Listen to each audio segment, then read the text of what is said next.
నమస్కారం. ఇందిరమ్మ ఇండ్లు స్టేటస్ తెలంగాణలో కాంగ్రెస్ ప్రభుత్వం వచ్చినప్పటి నుంచి ఇందిరమ్మ ఇండ్లకు దరఖాస్తు చేసుకున్న వారికి అందరికీ ఇందిరమ్మ ఇండ్లు మంజూరు చేస్తామని కాంగ్రెస్ ప్రభుత్వం చెప్పడం జరిగింది. ఈ ఇందిరమ్మ ఇండ్లకు దరఖాస్తు చేసుకున్న వారికి కొత్త అప్డేట్ వచ్చేసింది. అదేమిటో చూసేద్దాం. ఇది చూసే ముందు మిత్రులారా, శ్రేయోభిలాషులారా, దయచేసి నా వీడియోలకు మీరు కొత్త అయితే లైక్ చేయండి, షేర్ చేయండి, సబ్స్క్రైబ్ చేసుకోండి. ఇందిరమ్మ ఇండ్లు లబ్ధిదారులను ప్రభుత్వం 3 రకాలుగా విభజించి, ఆ విషయం అందరికీ తెలిసిన సంగతి. ఆ 3 రకాలు అంటే ఆ 3 భాగాలు ఏమి అంటే L1, L2, L3 అని పేరు పెట్టడం జరిగింది. L1 అంటే స్థలం ఉండి ఇండ్లు కట్టుకోలేనివారు. L2 అంటే స్థలం మరియు ఇల్లు లేనివారు. L3 అంటే స్థలం ఉండి పెంకులింట్లోనో లేదా గుడిసింట్లోనో ఉండేవారు. ఈ 3 ఇప్పుడు మొదటి కేటగిరీ అంటే L1 వారికి నగదు ఇచ్చి పూర్తయిన తర్వాత, అంటే ఈ L1 వారికి 4 దఫాలుగా రుణాలు ఇచ్చి ఇల్లు కట్టుకున్న తర్వాత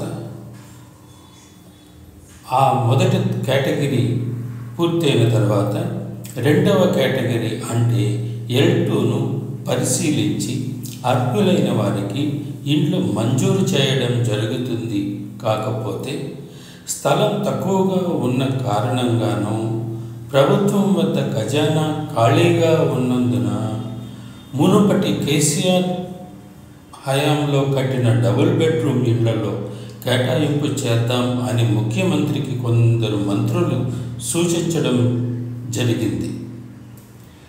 ఈ సూచించిన పిమ్మట ఈ తర్జన భర్జనలు L2 కేటగిరీకి లేట్ అవుతూ ఉంది. ఇక 3వ కేటగిరీ అంటే L3 వారికి మరింత ఆలస్యం అవ్వవచ్చునని ప్రభుత్వ తరపు వార్తలు వినవస్తున్నాయి. ఏది ఏమైనా ఎలాగైనా లబ్ధిదారులందరికీ ఇందిరమ్మ ఇండ్లు మంజూరు చేయడమే ముఖ్యమంత్రి రేవంత్ రెడ్డి లక్ష్యం. దీనిలో గమనించవలసింది ఏమిటంటే, ప్రతిపక్ష పార్టీలు రేవంత్ రెడ్డికి ఎక్కడ మంచి పేరు వస్తుందో అని ఆ ఆందోళనలో బీజేపీ, బీఆర్ఎస్ పార్టీ, ఈ ఇరు పార్టీలు కలిసి కుట్ర మీద కుట్రలు చేస్తున్నాయి. ఆ కుట్రలోని భాగమే HCU భూములు జోలికి పోనివ్వకుండా, కాంగ్రెస్ ప్రభుత్వాన్ని పోనివ్వకుండా చేయడం అనేది. ఏది ఏమైనా చివరకు గెలిచేది ప్రభుత్వమే కదా అని ముఖ్యమంత్రి రేవంత్ రెడ్డి చెబుతున్నారు. చూద్దాం ఎవరు గెలుస్తారని.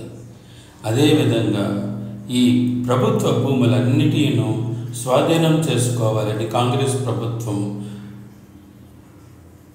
దీనిలో ఉంది.